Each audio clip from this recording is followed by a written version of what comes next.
சந்தோஷமா இருக்கீங்களா? அப்படியா? இல்லை, ஒரு சிலர் சந்தோஷமா இல்லை. யார் யாருன்னு எனக்கு தெரியும், ஆனால் நான் சொல்ல விரும்பலை. அடிக்கடி நம்முடைய இருதயம் மகிழ்ச்சி அடையும், அதே சமயத்தில் காரணமே இல்லாமல் சோகமாகவும் ஆயிடுவோம். ஏதோ ஒன்று நம்மை வேதனைப்படுத்திவிடும். அன்பானவர்களே, கொடிய நோயான கொரோனா நோய் வந்திருந்த பொழுது வெளிநாட்டில் ஒரு சகோதரி ஐசியூ வார்டில் இருந்தாங்க. சாதாரண நோயினாலே ஃபோனு கொண்டு போகக்கூடாதுங்கிறாங்க. கொரோனாவுக்கு ஃபோனே கொடுக்கல. அவங்களிடத்துல நம்மளால பேச முடியல, எந்த கான்டாக்டும் இல்லை. ஆனால் அவங்க படுகிற அந்த வேதனையை கர்த்தர் எனக்கு காண்பித்தார். பயங்கர கொடுமையான ஒரு காட்சி அது. மூச்சு திணறுது, மூச்சு விட முடியல. அவங்க ஆக்சிஜன் என்னென்னமோ வச்சு தான் பார்க்குறாங்க. இது எனக்கு விஷனாக வந்தது, நான் டைரெக்டாக பார்க்கல. ஆனால் நான் கர்த்தருடைய கிருபையில் அநேக கொரோனா பேஷண்ட்டுக்கு ஜெபிக்கும்படியாக கர்த்தர் என்னை பயன்படுத்தினார். 2 வேக்சினுமே நான் போடல, ஆனாலும் கூட தேவனுடைய கிருபை என்னை தாங்கியது. அந்த காட்சியை பார்க்கும் பொழுது எனக்கு இங்கே உள்ள உடைக்கப்படுது. எனக்கு எப்படி தோணுதுன்னா, அவங்கள போய் காப்பாற்றணும்னு தோணுது. ஆனால் நாம் இங்கே இருக்கோமே, பக்கத்தில் இருந்தாலாவது ஏதாவது ஜோம் பண்ணலாம், ஏதாவது ஒன்று செய்யலாம், இல்லை ஃபோனாவது யாராவது கொண்டு போனால் ஏதாவது பண்ணலாம். எதுவுமே பண்ண முடியல.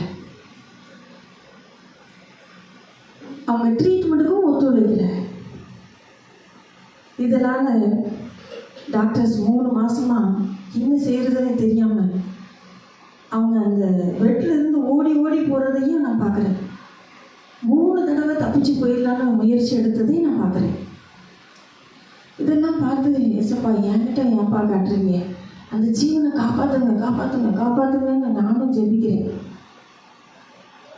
ஆனால் டாக்டர்ஸ் என்ன பண்ணிட்டாங்கன்னா, இவங்க இப்படி தப்பிச்சு தப்பிச்சு ஓடுறாங்கன்னு சொல்லிட்டு கோமா ஸ்டேஜுக்கு அவங்களாவே கொண்டு போயிட்டாங்க. அப்படி வச்சாத ட்ரீட்மெண்ட் கொடுப்போம் அப்படின்னு சொல்லிட்டு கடைசி வரைக்கும் அவங்கள காப்பாற்ற முடியல. கர்த்தர் மௌனமாக தான் இருந்தார். ஏன் என்று எனக்கு தெரியல.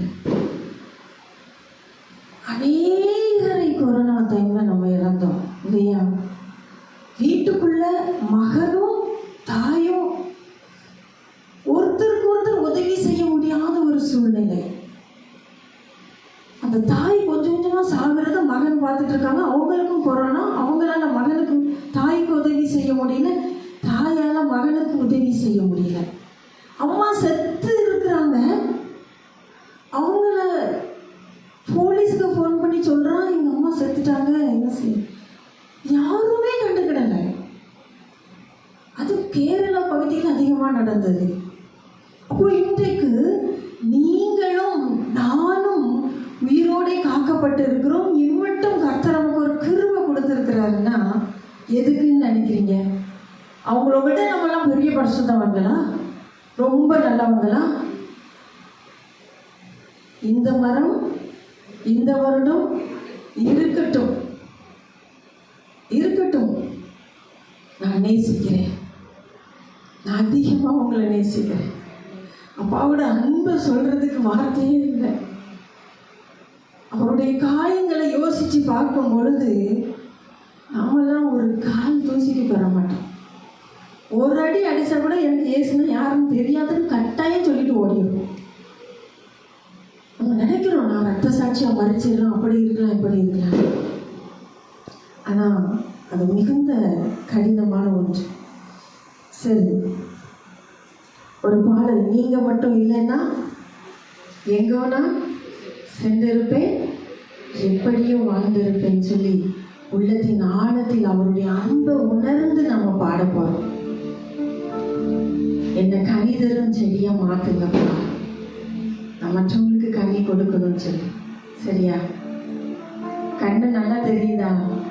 காது கேட்குதில்ல, பேச முடியுதில்ல. எவ்வளோ கிஃப்ட் இயேசுப்பா கொடுத்துருக்குறாங்க. இயேசுவுக்கு நன்றி சொல்லுவோமா? எத்தனை பேருக்கு இல்லை தெரியுமா?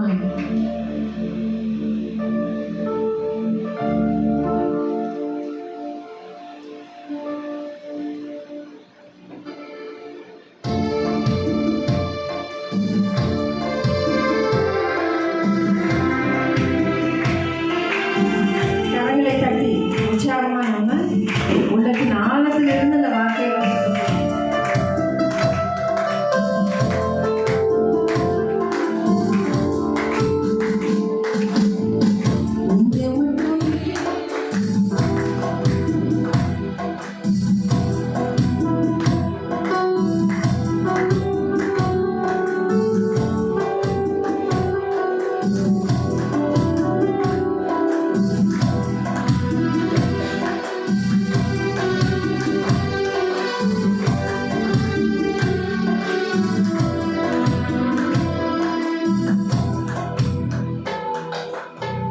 நீங்க மட்டும் இல்லைனா எங்கோ நான் சென்றிருப்பேன், எப்படியோ வாழ்ந்திருப்பேன், மண்ணுக்குள்ள போயிருப்பேன், மரமும் போயிருப்பான், மரமே போயிருப்பான்.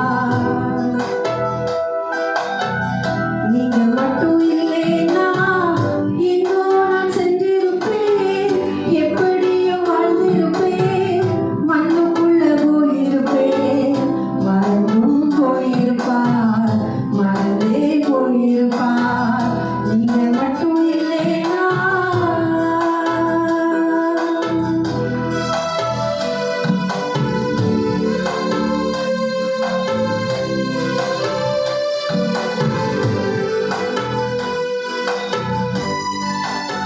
அப்பா நினைச்சு நன்றி சொல்லுவோம்.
அவருடைய பிரசன்னத்துக்காக காத்திருக்க போகிறோம்.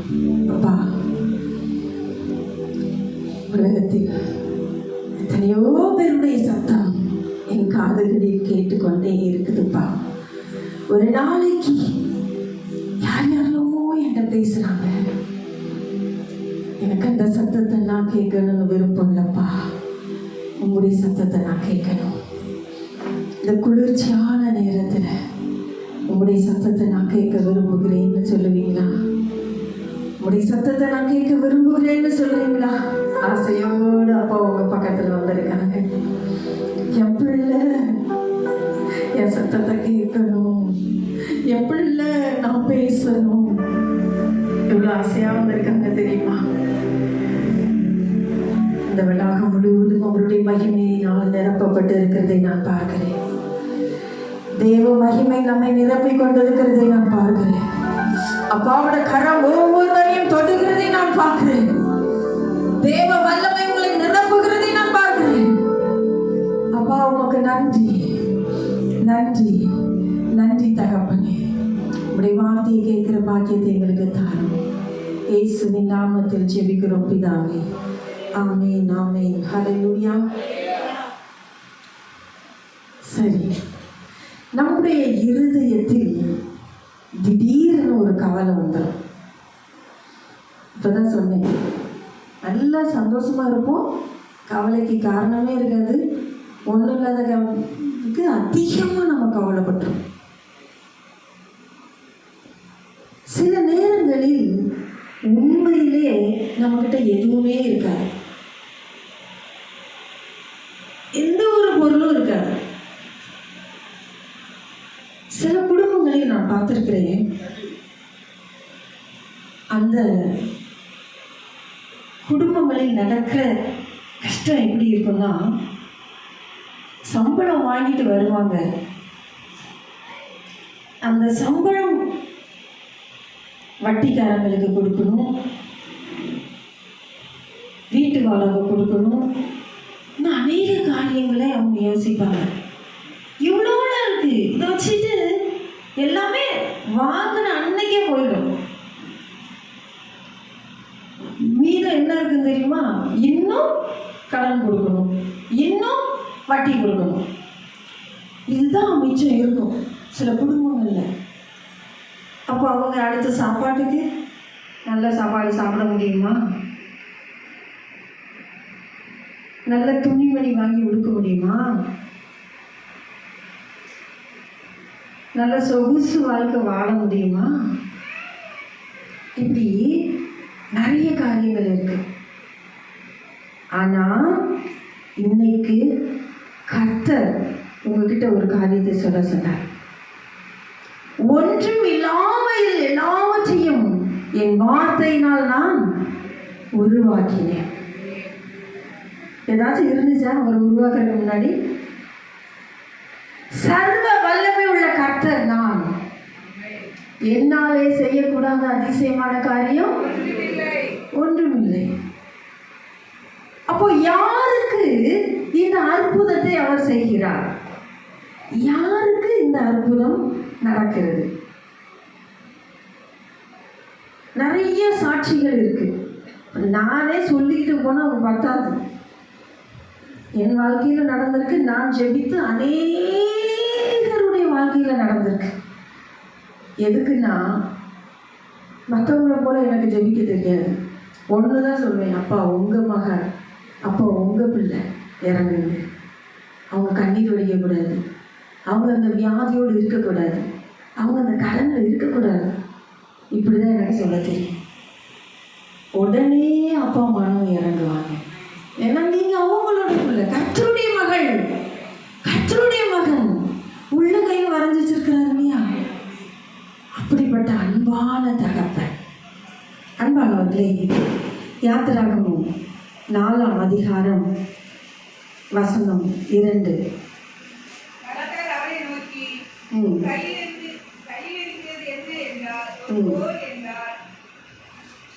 உன் கையில் இருக்கிறது என்ன என்றால் அவன் என்ன சொல்றான்? ஒரு கோல். இது யார் சொல்றா? மோசே. அப்போஸ்தலர் 7ஆம் அதிகாரம் வசனம் 22 நாம் வாசிக்க கேட்டோம் இல்லையா?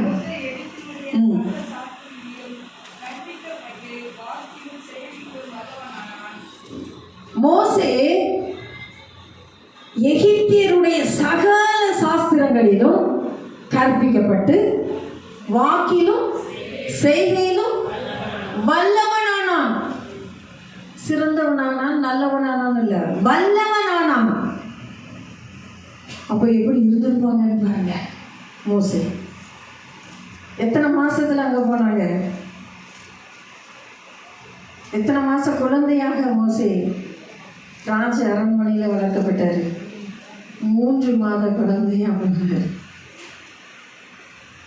அவர் நினைத்தார், என் கையினால் எல்லாரையும் கர்த்தர் ரட்சிக்க போகிறார், குறிப்பா என் ஜனங்களை, என் சகோதரர்களை ரட்சிக்க போகிறாருன்னு சொல்லி ரொம்ப சந்தோஷமா இருந்தார். தன்னுடைய 40வது வயதில முதலா தன் சகோதரர்களை பார்க்கறதுக்கு அரண்மனை விட்டு வெளியில போறார். சகல சாஸ்திரங்களிலும் வாக்கு வல்லவனான மோசே அவர் வெளியில வரார். வந்து ஒரு எகிப்தியன் தன்னுடைய சகோதரனுக்கு கொடுமை செய்கிறதை பார்த்து அவனை வெட்டி பூமிக்கடியில புதைச்சிட்டு போயிட்டார். திரும்ப வரும் பொழுது சொந்த ரத்தத்தினர், சொந்த சகோதரர்கள் ஒருத்தருக்கு ஒருத்தர் என்ன செய்யறாங்க? சண்டை போட்டுக்கிறாங்க. ஏன்பா நீங்களே சண்டை போட்டுக்கிட்டு இருக்கிறீங்க? அப்படி விலக்கி விடும் பொழுது அவன் பிடிச்சு ஒரே தள்ளிட்டான். தள்ளி எங்கள் மேல அதிகாரியாகவும் நியாயாதிபதியாகவும் உன்னை நியமிச்சது யாரு? நாங்க கேட்டோமா? நீ அன்னைக்கு அந்த எகிப்தியனை வெட்டி கொன்னது போல எங்களையும் செய்யலான்னு பாக்குறியோ? நீ ஒன்றும் அதிகாரி கிடையாது, நீ ஒன்றும் எங்களுக்காக எதையும் செய்ய வேண்டிய அவசியம் இல்லை. சொன்ன உடன் அவருடைய உள்ளம் அப்படியே நொறுக்கப்பட்டது. நான் இந்த அரண்மனையில வளர்க்கப்பட்டது என் ஜனங்களை ரட்சிக்கிறதற்காக, அவர்களை விடுதலையாக்குவதற்காக என்று நினைத்தேன். யார் என்னை ஏற்றுக்கொள்வார்கள் என்று ஆசையா வந்தனோ அவங்க என்ன செஞ்சிட்டாங்க? புறக்கணிச்சிட்டாங்க. அன்பானவர்களே, அநேக வேளையில் அப்படிதான். யார் நம்மை ஏற்றுக்கொள்வார்கள், யார் நம்மை ஆதரிப்பார்கள் என்று நினைத்தோமோ அவங்க தான் என்ன செஞ்சிட்டாங்க? நீ எனக்கு வேண்டான்னு ஒதுக்கிட்டாங்க. எப்படி இருக்கும் நம்ம உள்ளம்? சில நேரத்துல கணவரே நம்பி இருக்கிற மனைவிக்கு கூட இப்படி நடக்கும். நீ எனக்கு வேண்டாம். இதுல அவங்க குடும்பத்தார் சேர்ந்து சொல்லுவாங்க பாருங்க, என் மகனுக்கு நாங்க வேற கல்யாணம் பண்ணிக்கிறோம், நீங்க எனக்கு தேவையே இல்லை, போயிட்டு வாமா. என்னது இது? கடையில முட்டாய் வாங்குறதா? இல்லை கடையில போய் துணி வாங்குறதா? ட்ரெஸ் வாங்குறது? அந்த ட்ரெஸ் வேண்டாம், அடுத்த ட்ரெஸ்ஸை போட்டுக்கிறதுக்கு. இவ்வளோ அசால்ட்டா இருதயத்தை வேதனைப்படுத்தி பேசுறாங்க பாருங்க. இப்படிதான் நம்ம யாரை நேசிக்கிறோமோ, யாரை நம்புகிறோமோ அவங்க நம்ம என்ன செஞ்சிருவாங்க? தள்ளிடுவாங்க. சகல கலைகளிலும் சகல சாஸ்திரங்களிலும் வாக்கு வல்லவனாய் இருந்த மோசே தன்னை கொண்டு தன் ஜனங்களை கர்த்தர் ரட்சிக்க போகிறார் என்று கற்பனை கண்டு அவ்வளவு சந்தோஷமாக இதுதான் சரியான நேரம் என்று சொல்லி வந்த அவருக்கு நடந்த அநியாயத்தை பாருங்க. இவர் பயந்து ஓடியே போயிட்டார். திரும்ப அப்போஸ்தலர் 7:23 சொல்லுகிறது, அவனுக்கு 40 வயதான போது இஸ்ரவேல் புத்திரராகிய தன்னுடைய சகோதரரை கண்டு சந்திக்கும்படி அவனுடைய இருதயத்தில் எண்ணம் உண்டாயிற்று. அவன் 40 வயதான பொழுது அந்த எண்ணத்தோடு வந்து எல்லாவற்றையும் இழந்து திரும்ப வனாந்தரத்திலே ஆடுகளை மேய்த்து கொண்டிருக்கிறான். 7ஆம் அதிகாரம் வசனம் 30.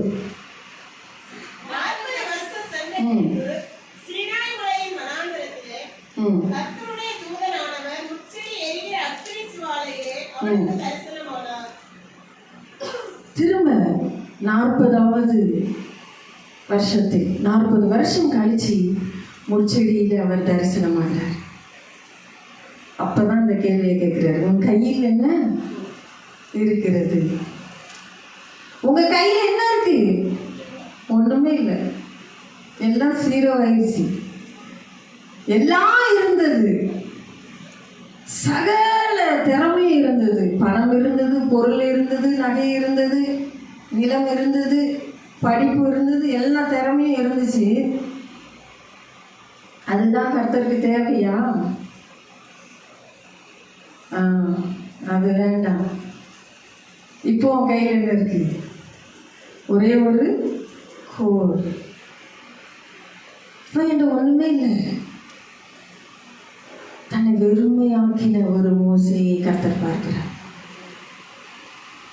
அவர் கேட்கிறாரு, நீ போ, எகிப்தில் இருக்கிற என் ஜனங்களின் கூக்குரலை நான் கேட்டேன், மறுபடியும் நீ போன்னு சொல்றாரு. அப்பவும் அவருடைய உள்ளம் உடைக்கப்படுது.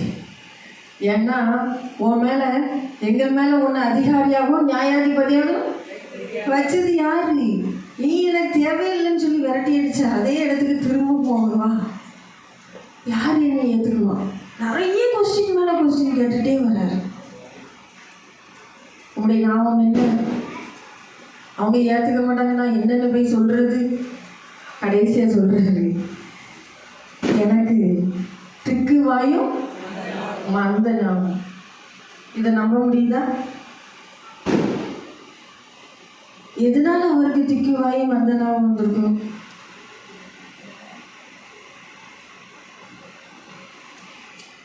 அன்பானவர்களே, என்னுடைய திறமையினால ஒன்றும் இல்லை. நான் அதை வச்சு இதை வாங்கிடுவேன், இதை வச்சு அதை செஞ்சிருவேன், கிடையாது. தயவு செய்து இயேசு இல்லைன்னா ஒன்றும் இல்லை. இப்போ பாருங்க, நான் அந்த கையை மேலே தூக்குறேன், இதுக்கும் எனக்கு கிருபை தர்றது யார் தான்? அவர் தான். அவர் சொல்றார், என்னை இல்லாமல் உங்களால் ஒன்றும் செய்ய முடியாது, நடக்காது, நடக்கிற காரியம் இல்லை. நான் தான் உனக்குள்ள இருக்கிறேன். ஏன்னா அவர் ஏன் அப்படி சொன்னாரு சொல்லுங்க பாப்போம்? ஏன் அப்படி சொன்னாரு? அவருக்கு என்ன பெருமையா? ஏன் அப்படி சொன்னாரு? என்னை இல்லாமல் உங்களால் ஒன்றும் செய்யக்கூடாதுன்னு ஏன் சொன்னாரு? இதுல ஏதோ ஒரு பெரிய ரகசியம் அடங்கி இருக்குல்ல, சும்மா சொல்ல முடியுமா? என்னவா இருக்கும்? என்னைக்காவது யோசிச்சு பார்த்தோமா? மனுஷனை எதனால உருவாக்குனாரு? உருவாக்கிட்டு அது யாரோட சுவாசம்? கையை தட்டுங்க. அவருடைய சுவாசம் தான் எங்க இருக்கு? நமக்குள்ள இருக்கு. நாம யாருடைய பிள்ளை? அவருடைய பிள்ளை. சரி, இன்னைக்கு நீங்க நடந்து போறீங்க, ஏன் எவனே சந்திரமானா? ஆமா, பக்கத்துல வருவாங்க கேட்டாங்க, நீ எப்படி அவன் மகனான்னு கரெக்டா கேட்ட? ஏன் அவன் சாடை அப்படியே இருக்குல்ல? அது மட்டுமா? அங்க பாரு, அவளும் சின்ன வயசுல என்ன இருந்தாலும் எடுத்துக்கொண்டு யாருக்குனாலும் கொடுத்துருவான். அதே போல அந்த பிள்ளையும் கொடுக்குவாரு. சொல்லுவாங்களா? தாயை போல பிள்ளை சொல்லுவாங்களா? சாதாரணமா இந்த உலக பிரகாரமான தாயை போல பிள்ளைன்னு சொல்லும் பொழுது, நம்ம பரம தகப்பனுடைய சுவாசம் யாருக்குள்ள இருக்கு? உங்களுக்குள்ள, எனக்குள்ளேயே இருக்கு. நாம அவரை பிரதிபலிக்கணும். இப்ப புரிஞ்சுட்டா அவர் இல்லாம நம்மளால ஒண்ணும் செய்ய முடியாதுன்னு சொன்னது கரெக்ட் தானே? சிலர் இதையும் தவறாக புரிஞ்சுக்கிறாங்க. அவர் என்னமோ பெருமையா இருக்கிறாரு, நான் தான் சொல்றாரு. கிடையாது. அவரை போல தாழ்மையுள்ள தகப்பன் தேடி பார்த்தாலும் கிடைக்காது. 30 கோடி தேவர்கள்னு சொல்றாங்க. தேடி பாருங்களேன், தேடித்தான் பாருங்களேன். அவரை போல அன்புள்ளவர், தியாகம் உள்ளவர், இரக்கம் உள்ளவர் யாருமே கிடையாது. இப்போ கூட நீங்க அப்பான்னு கண்ணீர் வடிச்சிருங்க, உடனே இறங்குவார். ஏதாவது ஒரு வழியை உங்களுக்காக அவர் திறப்பார். உங்களை திக்கற்றவர்களாக விடவே மாட்டார். நாம மரிச்சு போயிடக்கூடாதுங்கிறதுக்காக தான் அவர் மரித்தார். ஆனா நம்ம தான் என்ன செஞ்சிட்டோம், நிறைய சோதனையில நமக்கு நாமே சிக்கிக்கிட்டோம். அவர் சொல்லுகிறார், யாத்திராகமம் 4ஆம் அதிகாரம் 17ஆம் வசனம்.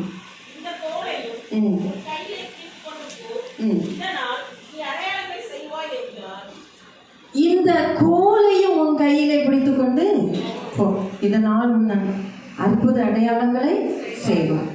யாத்திராகமம் 4ஆம் அதிகாரம் 20ஆம் வசனம். அப்பொழுது மோசே தன் மனைவியையும் தன் பிள்ளைகளையும் கழுதையின் மேல் ஏற்றிக்கொண்டு எகிப்து தேசத்துக்கு திரும்பினான். தேவனுடைய கோலையும் மோசே தன் கையிலே பிடித்துக் கொண்டு போனான். ஹல்லேலூயா.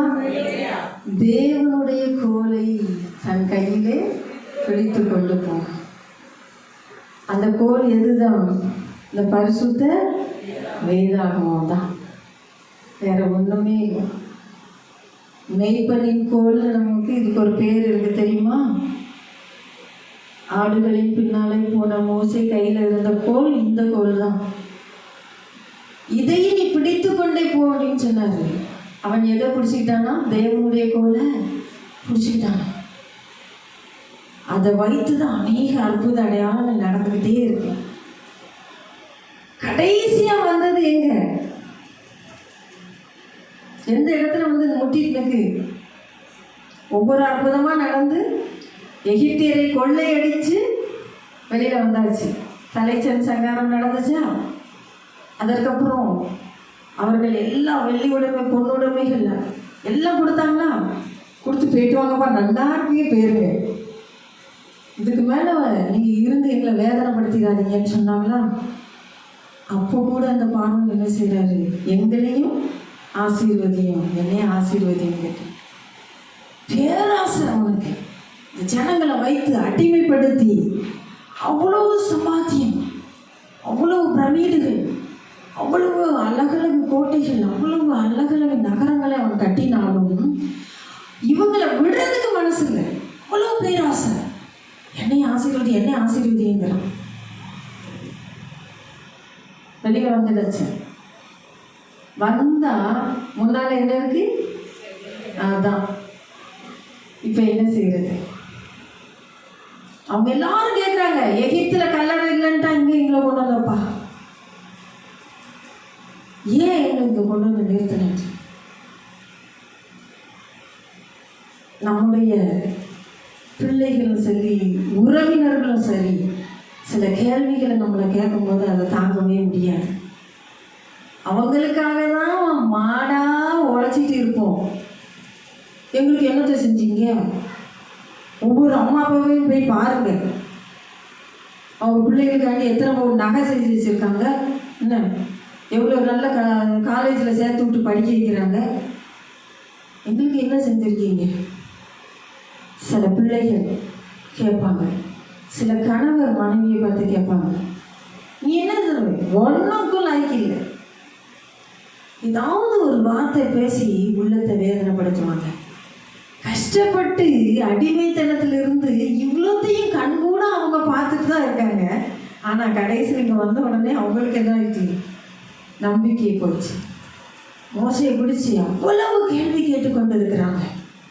அவருக்கு என்ன செய்யறதுன்னே தெரியல. தேவனிடத்தில் வந்து முறையிட்டார். யாத்திராகமம் 14ஆம் அதிகாரம் வசனம் 15, 16.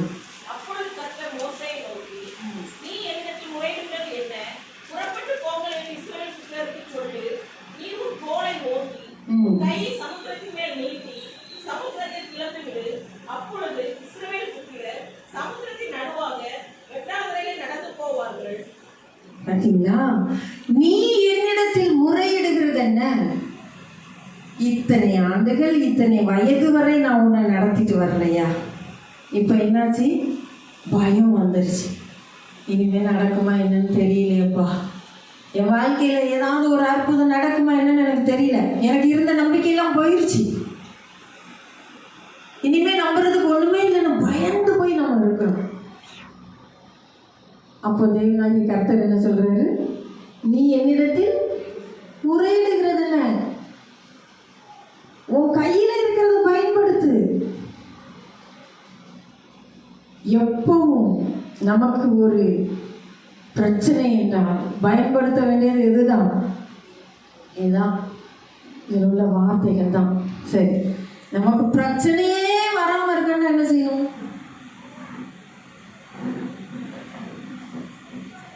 பிரச்சனை வராமல் இருக்காது, ஆனால் பிரச்சனையே வராமல் நான் வாழணும்னு விரும்புகிறேன் அப்படின்னா என்ன செய்யணும்?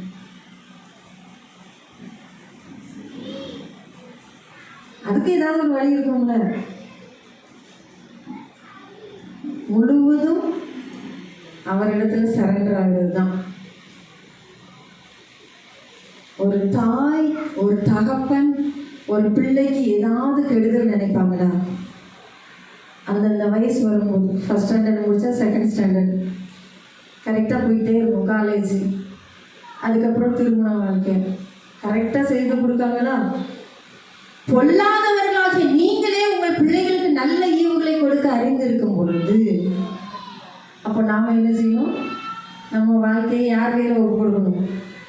அவர் கையில் ஒப்பு கொடுத்து அவரையே சார்ந்து இருக்கணும். ஆனால் நாம் அப்படி செய்யறதில்லை. ஒரு சுய புத்தியுமே. ஆனால் நாம் அதிகமாக நம்ம சுய புத்தியை தான் யூஸ் பண்ணுறோம். யூஸ் பண்ணி கடனை வாங்கிடுறோம், யூஸ் பண்ணி ஏதாவது ஒரு சிக்கலில் மாட்டிக்கிறோம். அதற்கு பிறகு கர்த்தரிடத்துல வரோம். கர்த்தருக்கு ஒரு பேர் உண்டு, சொல்லுங்க பார்க்கலாம். அவர் நாமம் அதிசயமானவர், ஆலோசனை. இந்த ஆலோசனையை கேட்கறதே கிடையாது. எல்லாம் முடிஞ்ச பிறகு ஐயோ யாரு ஏதாவது ஒரு ஊழியக்காரங்க நம்பர் எடுத்து அப்போதான் கடகடன்னு பேசுவோம். ஏன்னா நாளைக்கு கடன்காரங்க வருவாங்க, இல்லை நாளைக்கு ஏதாவது ஒரு பிரச்சனை, இன்னைக்கு எனக்கு காப்பாற்றணும், இல்லை ஹாஸ்பிட்டலில் இருந்துட்டு ஃபோன் அடிப்பாங்க. எனக்கு ஒரு சிலர் தெரியும், கிட்டத்தட்ட 6-7 வருஷமாக தெரியும். ஒரு நாளும் ஃபோன் பண்ணி பேச மாட்டாங்க, ஆனாலும் மனசளிக்காமல் அவங்களுக்கு வாட்ஸ்அப் அனுப்பிட்டே இருப்பேன். திடீர்னு 5 வருஷம் 6 வருஷம் கழிச்சு ஃபோன் அடிப்பாங்க.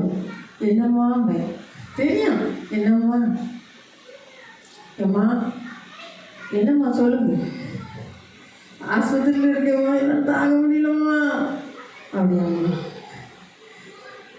ஒரு நாளாவது ஃபோன் பண்ணியிருக்கீங்களாம்மா? ஏன் ஒரு ஆலோசனை கேட்டுக்கோங்க, ஒரு ஜெபம் பண்ணிக்கோங்க, கர்த்தரிடத்துல ஆலோசனை கேளுங்க. கர்த்தர் இந்த வேத புஸ்தகத்தில் நமக்கு கொடுத்துருக்க ஆலோசனை விட இந்த உலகத்தில் எந்த ஆலோசனையும் யாராலையும் கொடுக்க முடியாது. யாராலையும் கொடுக்க முடியாது. கர்த்தருடைய பிள்ளைகள் நமக்கு ஆலோசனை தருவாங்க, நமக்காக ஜெபிப்பாங்க.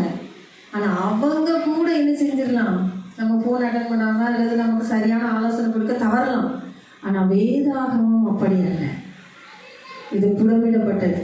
அதனால தான் உன் வாழ்க்கையில் இங்கிருந்து அங்கே போகிறீங்க, எகிப்திலிருந்து கானானுக்கு போகிறீங்க.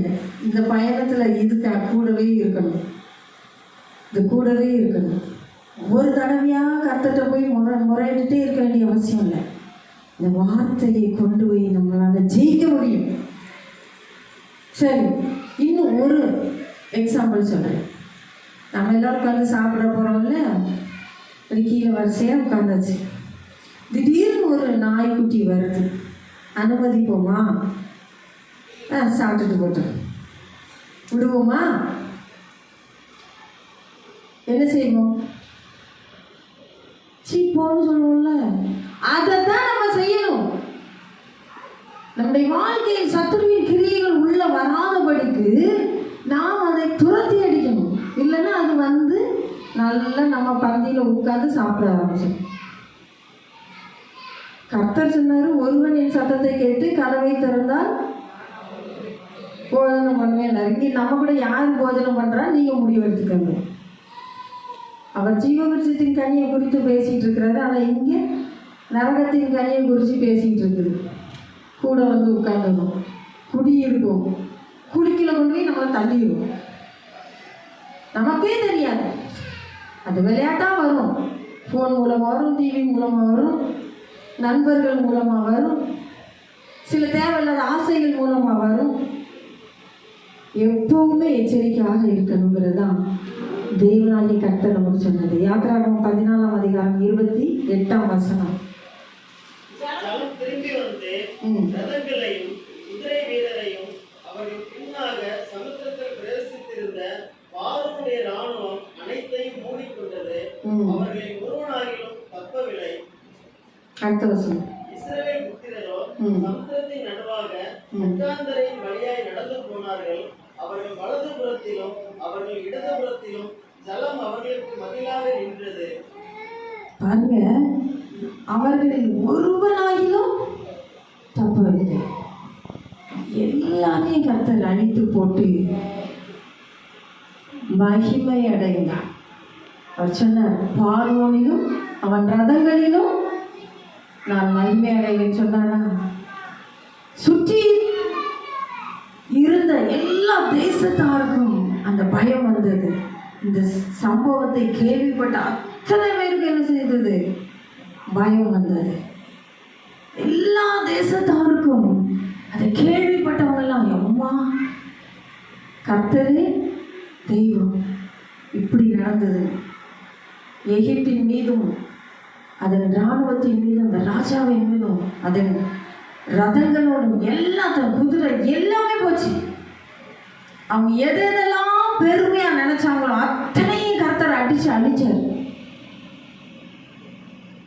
இன்னைக்கு கூட நமக்கு விரோதமா நம்மளை விரட்டிட்டு வர்ற பார்வோனின் ரதங்களை அழித்து போடுவார். எப்படி அழித்து போடுவார்னா, அவர் அழித்து போடும்போது நீங்க யாருன்னு மற்றவங்களுக்கு புரியும், உங்களோடு இருக்கிறவர் யார் என்று மற்றவர்களுக்கு தெரியும்.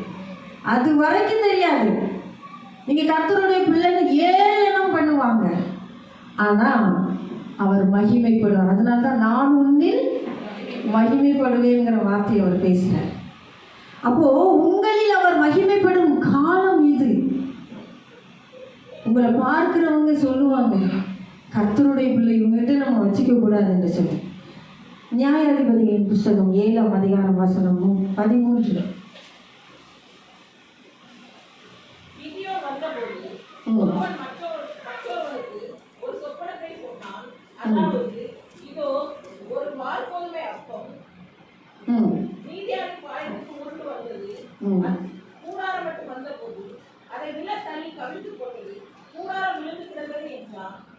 அப்பொழுது மற்றவன், இது யோவாசின் குமாரனாகிய கிதியோன் என்னும் இஸ்ரவேலுடைய பட்டயமே அல்லாமல் வேறல்ல, தேவன் மீதியானியரையும் இந்த சேனை அனைத்தையும் அவன் கையில ஒப்பு கொடுத்தான் என்றான். பாருங்க, ஹல்லேலூயா. சுட்டி இருந்த ஒரு வார்கோதுமை அப்பம் மீதியானியரின் கூடாரம் மட்டும் வந்து அது உள்ளே வரும்போது கூடாரத்தை கவிழ்த்து போட்டது.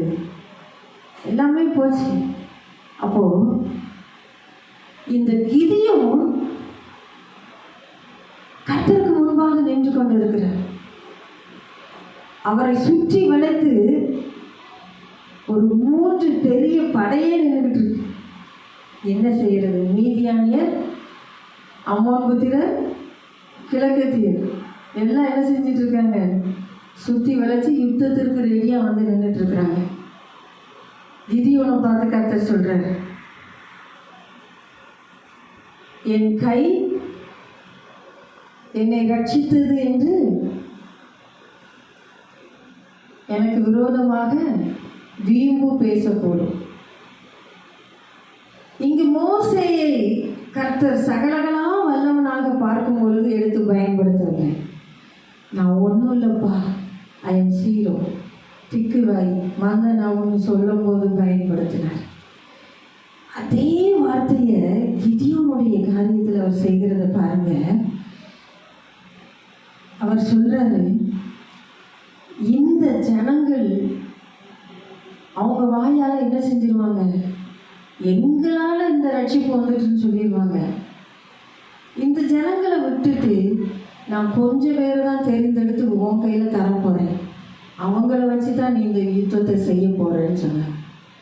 கொஞ்சம் அதிகமான ஆட்கள் இருக்கும்போதே இவருக்கு போகிறதுக்கு பயந்துட்டு கர்த்தர்கிட்ட கேட்டுக்கிட்டு இருக்கிறாரு. கர்த்தர் என்ன சொல்கிறாரு? என் கை இவ்வளோ பெரிய ரட்சிப்பை. வாசிக்கலாமா?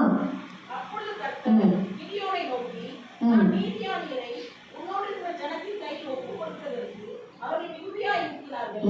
என் கை என்னை ரட்சித்தது என்று இஸ்ரவேல் எனக்கு விரோதமாக வீம்பு பேசுவதற்கு இடமாகும். என் கை என்னை ரட்சித்தது என்று இஸ்ரவேல் எனக்கு விரோதமாக வீம்பு பேசுவதற்கு இடமாக இருக்கும்.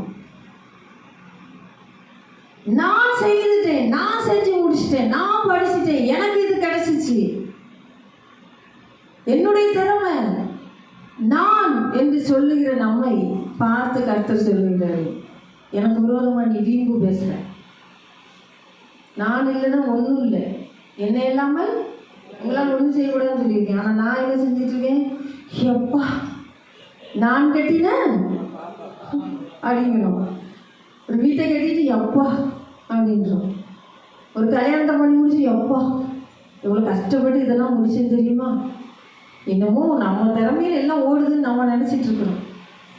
இதுதான் இஸ்ரேல் எனக்கு விரோதமாக வீம்பு பேசக்கூடும். அதனால பயமும் திகிலும் உள்ளவன் எவனோ அவன் திரும்பி போக கடவன்னு அறிவிப்பு கொடு போறவன் போட்டுருந்தாரு.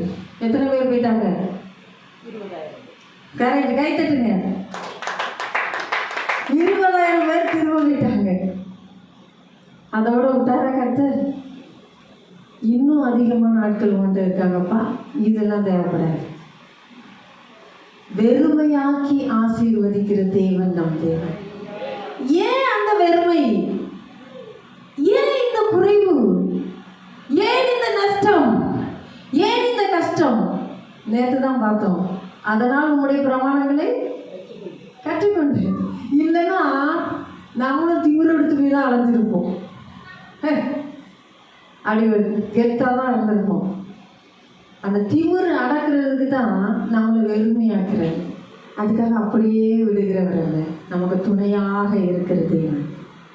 திரும்ப சொன்னார், தண்ணீர் அண்டைக்கு போ, யார் யார் முழங்கால் படிக்கிட்டு தண்ணீர் குடிக்காங்கன்னு பாரு, யார் யார் தண்ணியை கையில் அள்ளி குடிக்கிறாங்கன்னு பாரு. அப்படி பார்த்தா கையால் அள்ளி நாக்கால் நக்கி கொடுத்தவங்க எத்தனை பேர்? 300 பேர். கை தட்டுங்க பாருங்க. அப்படி அவ்வளோ. அதான் நான் நேரத்தையே சொல்லிட்டேன், ஆதியாகமத்திலிருந்து வெளிப்படுத்துற வரைக்கும் எந்த கொஸ்டின் கேட்டாலும் அவங்க கேட்டால் நம்ம பார்க்கணும், அவ்வளோதான். அவங்க பிரசங்கத்தை கேட்கணும்னு எனக்கு ரொம்ப ஆசை.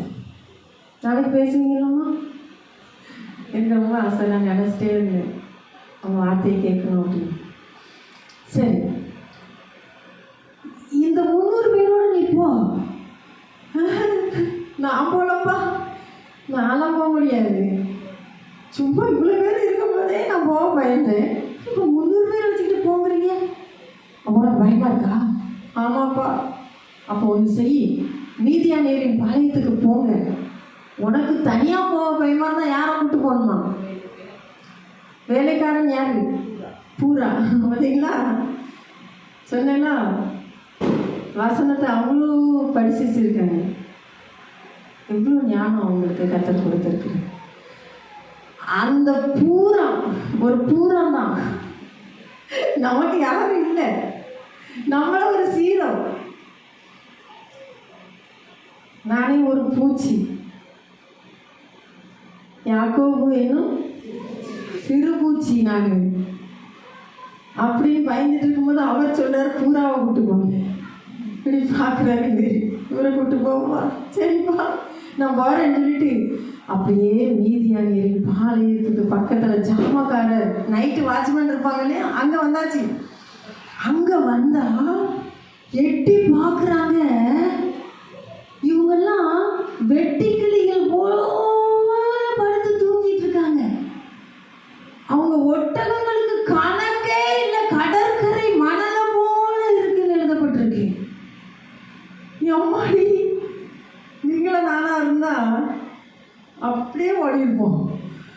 இவர் தைரியத்தை வரவழைச்சிட்டு வாட்ச்மேன் ரூம் வரைக்கும் வந்தாச்சு. அங்கே 2 பேரும் பேசிகிட்டு இருக்காங்க. அந்த வசனத்தை தான் நம்ம வாசித்தோம். சுட்டு இருந்த ஒரு வார்கோதுமை அப்பம் 7:13. கிதியோன் வந்தபோது ஒருவன் மற்றொருவனுக்கு ஒரு சொப்பனத்தை சொன்னான். அதாவது, இதோ ஒரு சொப்பனத்தை கண்டேன். சுட்டிருந்த ஒரு வார்கோதுமை அப்பம் மீதியானின் பாளையத்திற்கு உருண்டு வந்தது. அது கூடாரம் மட்டும் வந்தபோது அதை விலத்தள்ளி கவிழ்த்து போட்டது. கூடாரம் விழுந்து கிடந்தது என்றான். இது கிதியோனின் அடுத்த வசனம். அப்பொழுது மற்றவன், இது யோவாசின் குமாரனாகிய கிதியோன் என்னும் இஸ்ரவேலுடைய பட்டயமே அல்லாமல் வேறல்ல.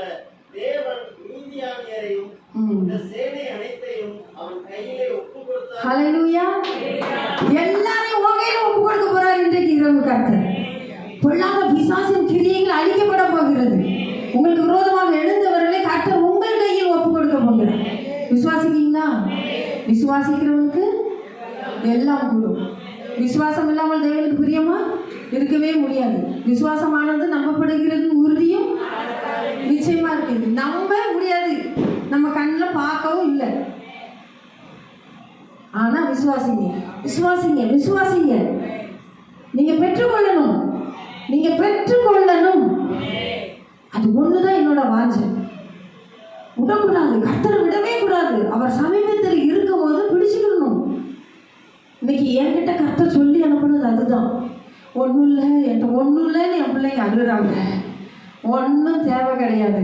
கர்த்தரின் பட்டயம், கிதியோனின் பட்டயம். வெறும் பானை, மண்பானை, நம்ம சரீரம். ஒரே ஒரு தீவெட்டி, ஒரே ஒரு எக்காலம் கொண்டுட்டு 300 பேர் கிளம்பி போனாங்க. 300 பேரையும் 3 திசையில் 100 பேராக நிறுத்தி அந்த மண்பானை எக்காலம் ஊதும் பொழுது கர்த்தரின் பட்டயம், கிதியோனின் பட்டயம்னு மகா சத்தமாய் கூப்பிட்டு பானையை போட்டு உடைக்கணும் மொத்தமா ஒரே டைம்ல. அப்புறம் தீவெட்டி என்ன செய்யணும்? உயர்த்தி பிடிக்கணும்னு சொல்லியிருந்தார். அப்படின்னா என்னது? பரிசுத்த ஆவியானவர் நம்ம கொழுந்து விட்டு எரிகிறவராக இருக்கிறார். 10 கன்னிகைகள் இருந்தாங்க.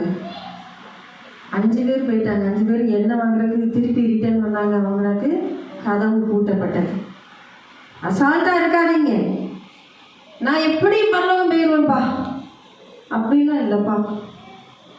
அவர் இரக்கமுள்ளவர் தான், எல்லாம் தான். ஆனால் சட்டத்திட்டங்களுக்கு உட்பட்டு நடக்கணும். நாங்கள் 5th வரைக்கும் சாதாரண ஒரு ஸ்கூலில் படிச்சிருந்தோம். 6th ஸ்கூல் மாதிரி போகணும்ல, ஹை ஸ்கூலுக்கு போயாச்சு. அப்போது ஸ்போர்ட்ஸ் டே வந்தது. எனக்கு யாரும் எதுவுமே சொல்லி தரல அந்த ரூல்ஸ் எல்லாம். அப்போ 2 நாள் நான் லீவ் எடுத்துட்டேன். 3ஆவது நாள் ஸ்போர்ட்ஸ் டே. அந்த 2 நாள் பிடி டீச்சர் எல்லாருக்கும் சொல்லி கொடுத்துருக்காங்க. சரி, 100 மீட்டர் ரேஸ், ஒவ்வொருத்தருக்கும் ஒவ்வொரு ட்ராக். என் ட்ராக்ல நான் நின்றுட்டுருக்கேன். ரெடி 1 2 3 கோன்னு தான் சிட்டா மறந்து முதலான போயிட்டேன். எல்லா மேட்ச்லையும் நான் ஃபஸ்ட்டாக இருப்பேன்.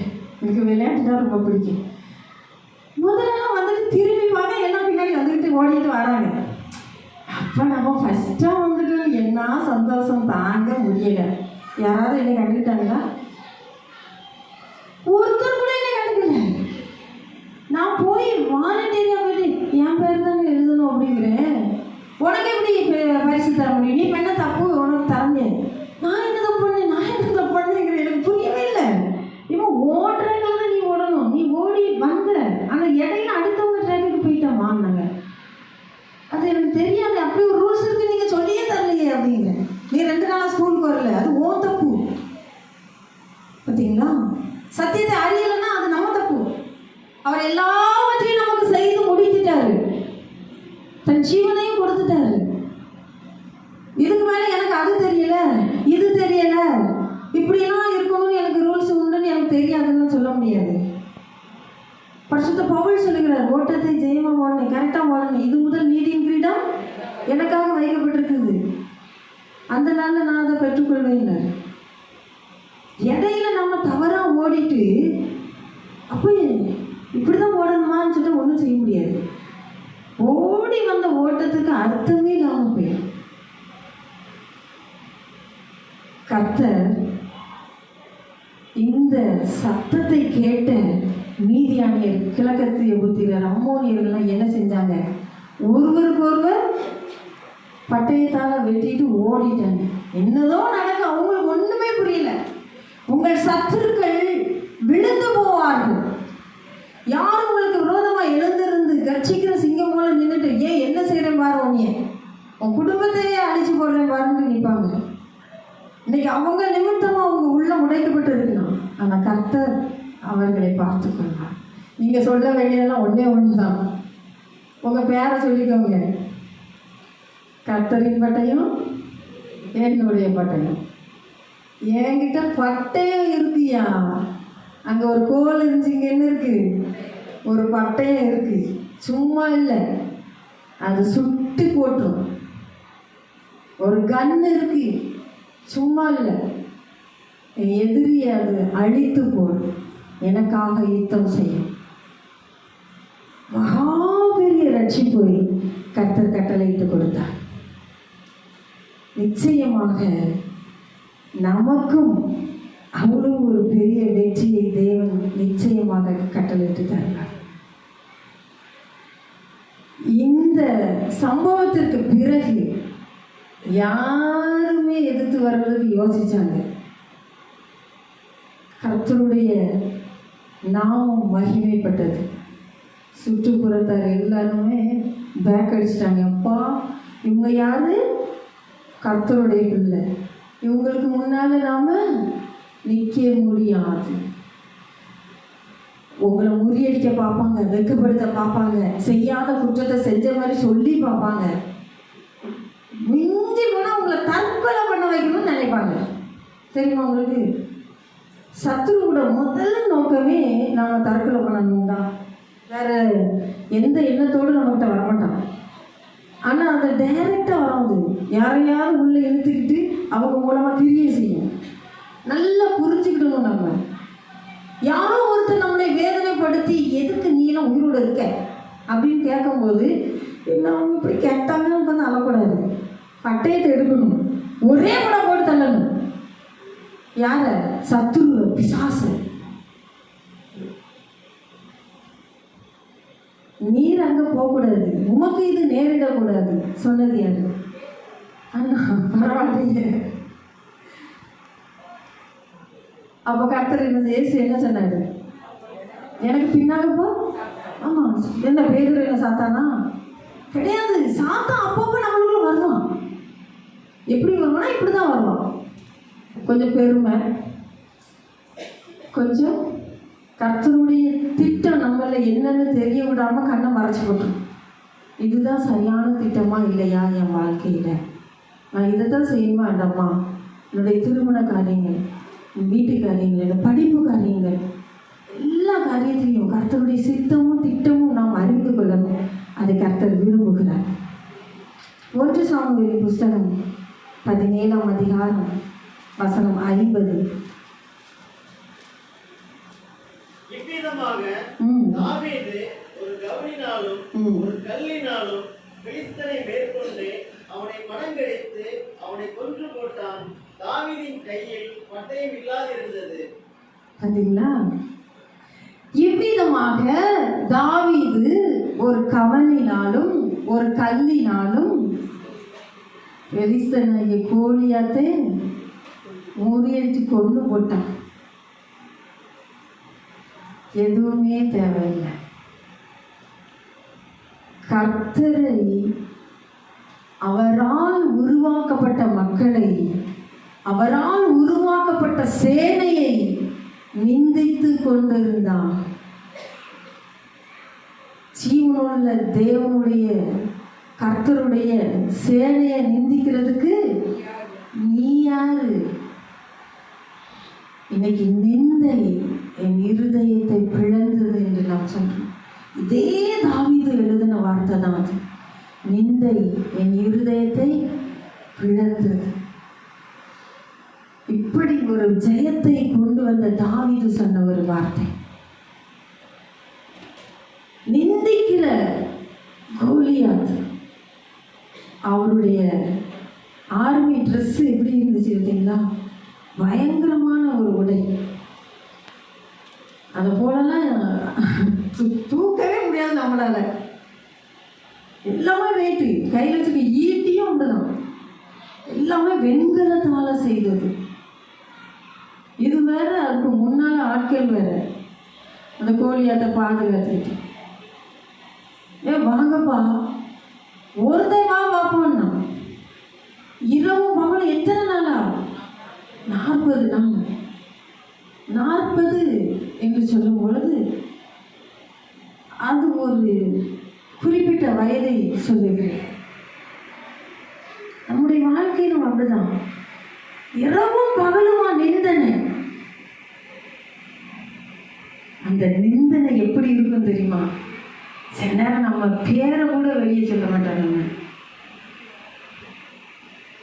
ஒரு டீச்சர் எனக்கு ஃபோன் பண்ணி சொன்னாங்க, யாரும் இல்லாத நேரத்தில் தான் கதவை திறந்து வெளியே எட்டி பார்த்துட்டு அதுக்கப்புறம் நான் வெளியே வருவேம்மா. ஒரு முறை ஒரு தாயார் வேலைக்கு போயிட்டு வந்தாங்க. அவங்க கிட்ட, ஏமா உனக்கு விஷயம் தெரியுமா? அப்பதான் பஸ் விட்டு இறங்கி வந்துட்டு இருக்காங்க வீட்டுக்கு போறதுக்கு. அவங்க ஃப்ரெண்டு கேட்டது வேற யாரும் இல்லை, உனக்கு விஷயம் தெரியுமான்னாங்க. என்னப்பா? உன் பிள்ளை ஒருத்தையும் ஓடி போயிட்டேன். நம்ம துணிகரமான வார்த்தை படக்குன்னு பேசிட்டாங்க. கண்ணால பார்க்கவே இல்லை, ஆனா அவங்க அப்படி பேசிட்டாங்க. இவங்களுக்கு அப்படி ஒன்றும் ஓடல, வேர்த்து கொட்டுது. என்ன நீ சொல்றது உண்மையா? ஆமா, உன் புருஷனும் உன் மகனும் தேடிட்டு அலையிறாங்க. நேரத்துல இருந்து தேடிட்டு இருக்காங்க. நேரத்துல இருந்தா காலையில நான் வேலைக்கு போகும்போது எப்படி அனுப்பி விட்டு தானே வரேன். ஏமா அது பிளான் பண்ணி தான் ஓடி இருக்கா. அதைத்தான் சொல்லிட்டு இருக்கேன். காலையில இருந்தாலே நீ வேலைக்கு போகும்போது இருந்தா, அம்மா இருந்தால அப்புறம் போயிருக்கா. இப்படி ஓடிட்டா. ஓடிக்காடியை பெற்று வச்சிருக்க பாரு. வீட்டுக்கு போ, உன் மாமியா நல்லா கேள்வி கேட்பா. ரொம்ப வல்கரான வார்த்தையை அவங்க பேசின உடனே இவங்களுக்கு கூடஞ்சம் பயம். போகிற வழியெல்லாம் அழுதுகிட்டே போகிறாங்க. வீட்டுக்குள்ளே போனால் உண்மையிலே யாருமே இல்லை. அந்த அத்தை வயசானவங்க தான் இருக்காங்க. அவங்க போதுமா பிள்ளை வளர்த்தாலாம். பிள்ளை இருந்து ஓடிகாடியை பெற்றுச்சு. கேவலப்படுத்திட்டு ஓடிடுச்சு. உனக்கெல்லாம் ஒரு முறை கையில் இல்லையோ சாப்பிடுறதுக்கு. ஐயோ, கொடுமையான ஒரு வார்த்தை. அவங்க கொஞ்ச நேரம் அப்படியே உட்காந்து பார்க்குறாங்க. முன்னால மாதிரி ஃபோன்லாம் கிடையாது இல்லையா? கொஞ்ச நேரம் அப்படியே இருந்து பார்க்குறாங்க. திரும்ப திரும்ப திரும்ப திரும்ப அவங்க அத்தை அங்கே இருந்துக்கிட்டு பேசிட்டே இருக்காங்க. கேவலம் கேவலம், ஊர்லாம் காரி துப்ப போகிறாங்க. நீ எப்படி ஊராரு முன்னால போவேணுமே, கோயில போய் மலகால போட்டு சோப்படுறத முக்காடை போட்டுக்கிட்டு. ஐயோ, என்னென்ன உண்டை எல்லாம் பேசி வேதனை தாங்க முடியல. இருந்து பார்த்தாங்க. அம்மாடி நம்ம செத்துட வேண்டியதான் சொல்லி கதவை கூட்டிட்டு உண்மையிலே செத்து போயிட்டாங்க. நடந்தது ஒண்ணு, ஆனா பேசுற பேச்சு வேற. அந்த பாப்பா இப்போ வரைக்கும் நல்லா வாழ்ந்துட்டு இருக்கா தன் கணவரோட.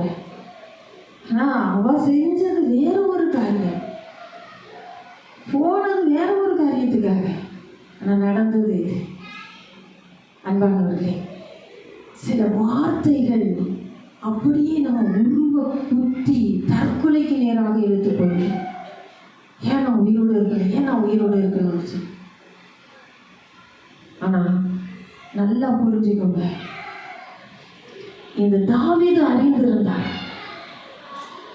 அவர் சொல்றாரு, அவர் தகப்பன் ஈசாய் சொல்றார், நீ போ சகோதரர்களுடைய நலன் விசாரிச்சுட்டு அவங்களுக்கு இந்த பாலாடை கட்டிகளை கொடுத்துட்டு வான்னு சொல்லவும் சரின்னு போனார். போகும்போது கையில் ஒன்று கொண்டுட்டே தான் போனார். நானாக இருந்தால் அதை கீழே வச்சுட்டு தான் போயிருப்பேன். இது எனக்கு எதுக்கு? ஏன்னா நான் ஆடு மேய்க்க மட்டும்தான் அது எனக்கு தேவை. இப்போ நான் எங்கள் அண்ணனை பார்க்க போகிறேன், இராணுவத்துக்கு போகிறேன், எனக்கு தேவையில்லைன்ட்டு போயிருப்போம். ஆனால் அவர் அதை கையிலே கொண்டு போனார். அங்கே போனால் இங்கே ஒருத்தன் கத்திக்கிட்டு இருக்கான். என்னடா இது பயங்கரமாக இருக்கு என்று சொல்லி இந்த தாவீது உள்ளே போயிட்டு என்ன நடக்குன்னு கேட்கும் பொழுது அவங்க சொல்கிறாங்க, இவன் 40 நாளாக வந்து கத்திக்கிட்டே தான் இருக்கான்ப்பா. சரி, அவனை கொன்று இஸ்ரவேலுக்கு ஏற்பட்ட நிந்தையை சரி செய்கிறவனுக்கு என்ன செய்யப்படும்னு கேட்பாரு. அப்போ அவங்க சொல்லுவாங்க, ராஜா அவனுடைய மகளையும் கொடுத்து அவன் தகப்பன் வீட்டாருக்கு இஸ்ரவேலில் சொத்தையும் கொடுத்து ஐஸ்வர்யத்தையும் கொடுப்பாருன்னு சொல்லிடுவாங்க.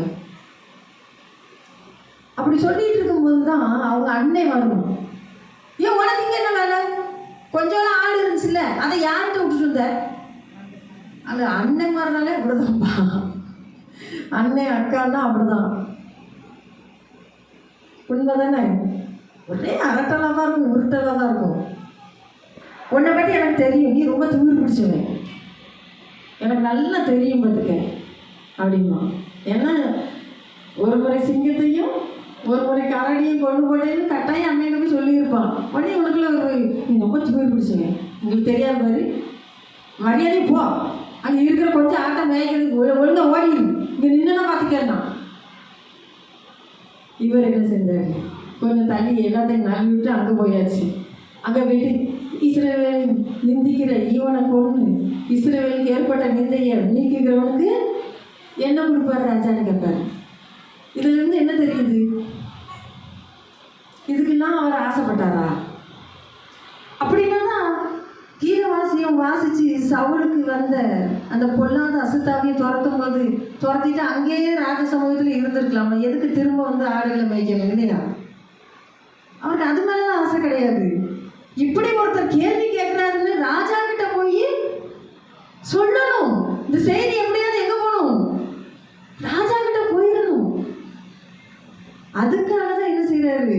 இஸ்ரவேலை நிந்தை நீக்குகிறவனுக்கு என்ன செய்யப்படும் என்ன செய்யப்படும் கேட்டுக்கிட்டே இருப்பாரு. அப்போ இங்க ஒருத்தர் இப்படி கேட்டுக்கிட்டு இருக்காயா? ஏன் அப்பா அவனை கொண்டு வா. ராஜா பார்த்தாரு, உன்னை பார்த்தா சின்ன பையன் மாதிரில இருக்கு, அவன் சிறு வயது முதல் யுத்த வீரன், ஆனா நீ இப்படி சின்ன பிள்ளை மாதிரி இருக்க, உன்னை கொண்டு போய் யுத்தத்தில் விட்டேன்னா என்ன பேசுவாங்கப்பா? அப்பதான் சொல்றான், ஒரு முறை சிங்கம் வந்துச்சு, கரடி வந்துச்சு. அப்போ இவனு யாருதான்? மிருகத்தோட ஒரு மிருகம் தான். யார் யார் உங்களுக்கு விரோதமா எழுந்திருக்கிறாங்களோ, உங்களை வேதனைப்படுத்துறாங்களோ, உங்களை துக்கப்படுத்துறாங்களோ, உங்களை அவமானப்படுத்துறாங்களோ, உங்களை நிந்திக்கிறாங்களோ, அத்தனை பேரும் மிருகத்தோட மிருகம். அந்த மிருகத்துக்கு நீங்க பயப்படலாமா? போய் போய் ஒரு மிருகத்துக்காக நம்ம ஜீவனை விடலாமா? போய் போய் ஒரு மிருகத்துக்கு பயந்துக்கிட்டு நம்ம ஒழிச்சு வாழ்க்கை வாழலாமா? எழுந்துருங்க. பிசாசை அழிக்கணும். பிசாசு அவங்க உள்ளத்துல இருந்து பேசிட்டு இருக்கான், சத்துரு அவங்க வாயில இருந்து கிரியை செய்யறான். எனக்கு பின்னால போகணும்னு சொல்லணும். அதை விட்டுட்டு ஐயோ என்ன இப்படி பேசுறாங்க, ஐயோ ஐயோன்னு அழக்கூடாது. சத்துருவின் கிரியைகளை அழித்து போடுகிற ஒரு வல்லமையை நாம் பெற்றுக்கொள்ள வேண்டும். இந்த தாவீது ஏன் அவரை பார்த்து பயப்படல? ஏன் அப்பா பெரிய ஆளா இருக்கிறாரு, இப்படி இருக்காது அப்படி இருக்காது, நீ ஒரு மிருகத்துக்கு சமம். ஜீவனுள்ள தேவனுடைய சேனையை நிந்திக்கிற நீ ஒரு மிருகத்துக்கு சமம். அவருடைய சாயலாக உருவாக்கப்பட்டிருக்கீங்க நீங்க, தெரியுமா? நம்முடைய சாயலாக உருவாக்கம் தானே நம்மளை உருவாக்குனாங்க. அப்போ உங்களை நிந்திக்கிறவங்க யாரை நிந்திக்கிறாங்க? ஜீவனுள்ள தேவனை நிந்திக்கிறாங்க. அவங்க நிந்திக்க விடுறதுக்கு நாமளே சம்மதிக்கலாமா? உங்க குடும்பத்தார் தான் சொல்றேன், யாரோ ஒருத்தர் உங்களை நிந்திக்கிறாங்க, நீங்க ஏன் அனுமதிக்கிறீங்க? அந்த பிசாசை நம்ம ஜெயிக்கணும், அந்த வல்லமையை நாம் பெற்றுக்கொள்ளணும்.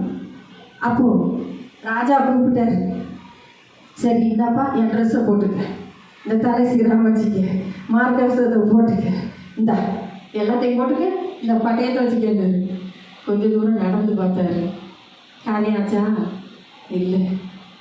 அப்பப்பா எனக்கு இதெல்லாம் வேண்டாப்பா, நீங்களே வச்சுக்கோங்கன்னு அவர் கையில் எடுத்தது என்னது? அவருடைய கோல். அதை எழுதி அவர் கையில் கொண்டு வந்து அந்த கோலை எடுத்துக்கொண்டு வர்ற வழியில் எத்தனை கூழாங்கல் எடுத்தாரு? 5 கூழாங்கல். எதுக்கு எடுத்தாரு? சரியா சொல்லிட்டீங்கன்னா எனக்கு பரிசு.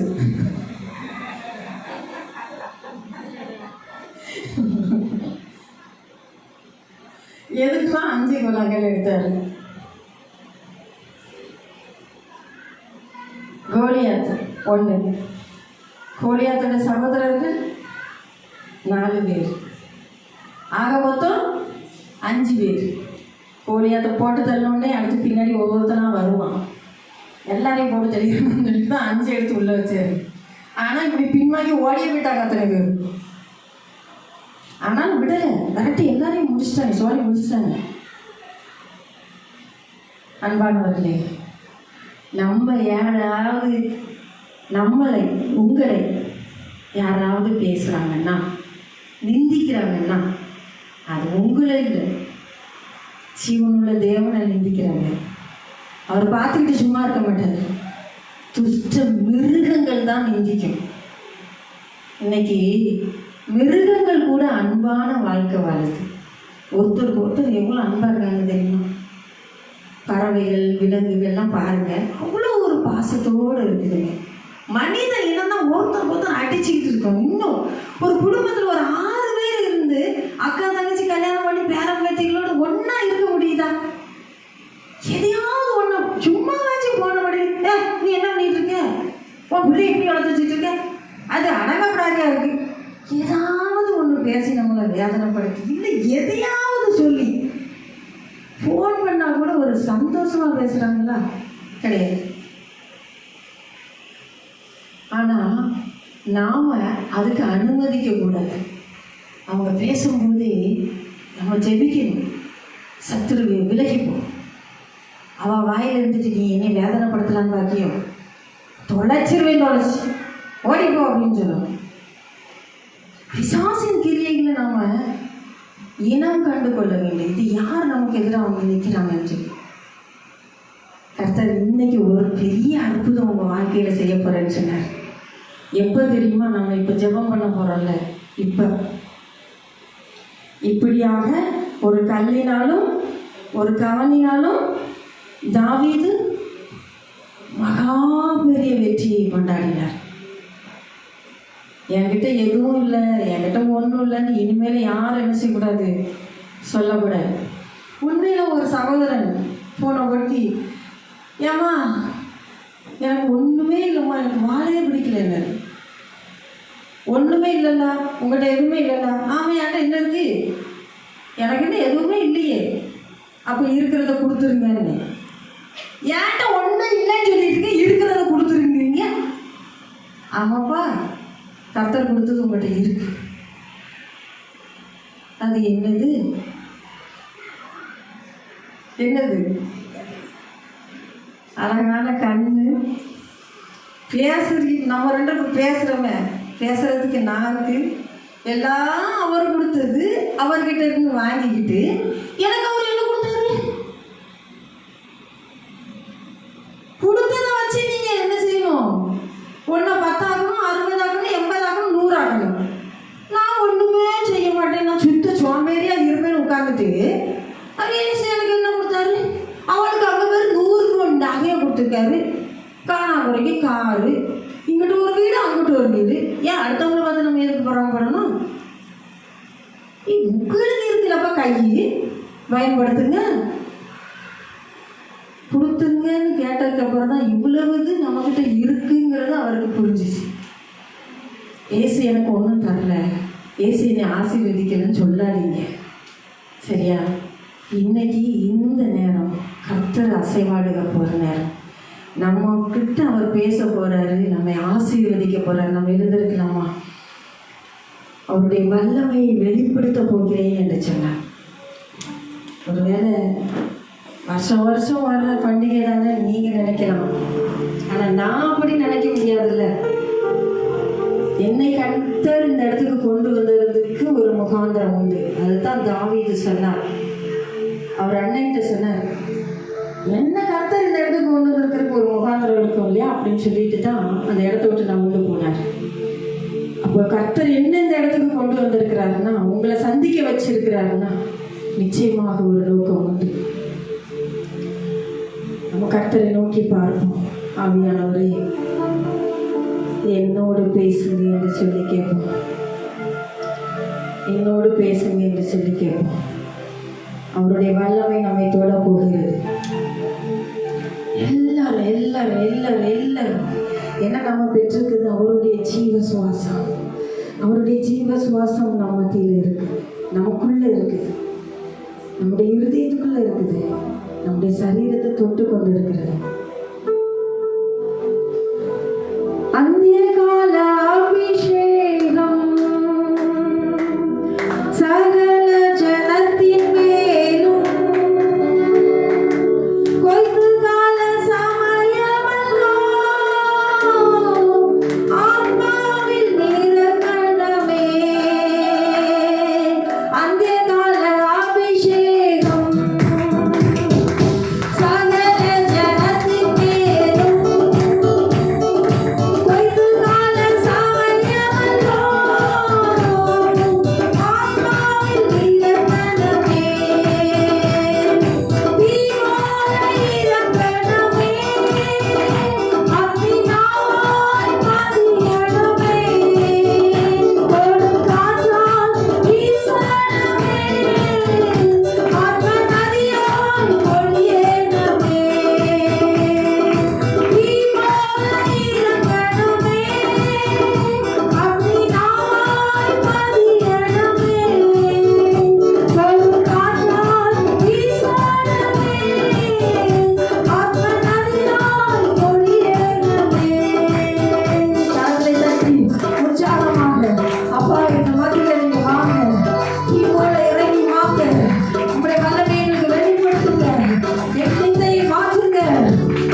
இடம் முழுவதும் நிரம்பி இருக்கிறது. தேவ அக்னி அபிஷேக வல்லமையாக நிரம்பி கொண்டிருக்கிறது. ஒரு இசையாம் கடவுளை தட்டி அப்பாவுக்கு நன்றி என்று சொல்லுவோமா? நன்றி நன்றி நன்றி நன்றி நன்றி நன்றி நன்றி நன்றி நன்றி.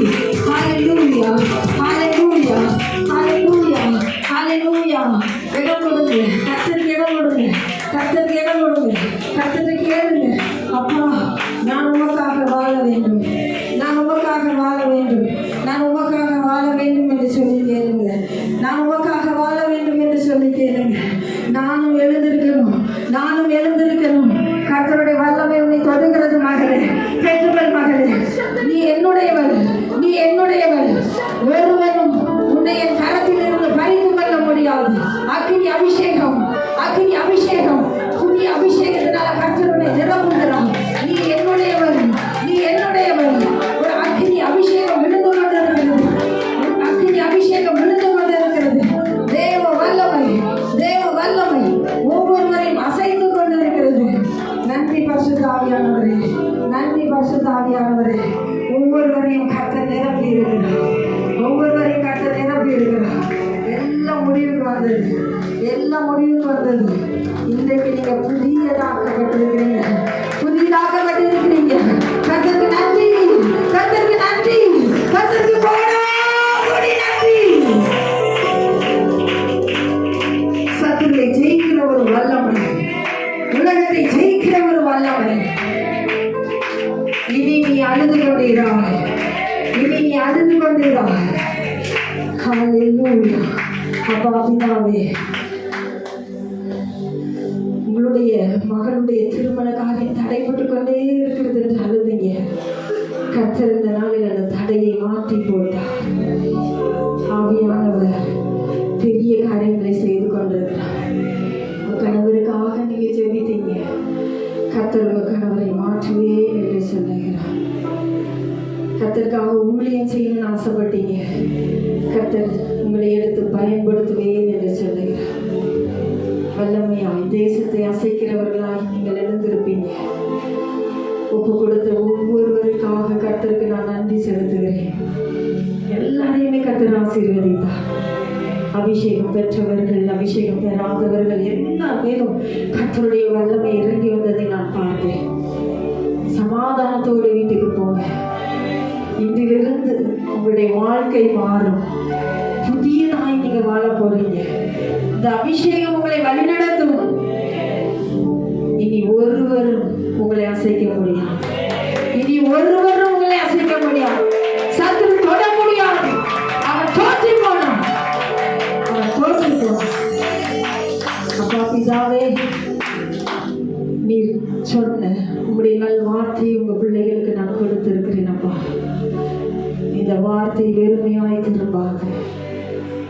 உங்களுடைய வருகை மட்டும் எங்களை நீர் வழி நடத்துவீர். உடைய வல்ல பரிசுத்த ஆவியானவர் அவர்களோடு இருந்து ஆளுகை செய்யட்டும். இயேசுவின் நாமத்தில் ஜெபிக்கிறோம் நல்ல பிதாவே. ஆமென்.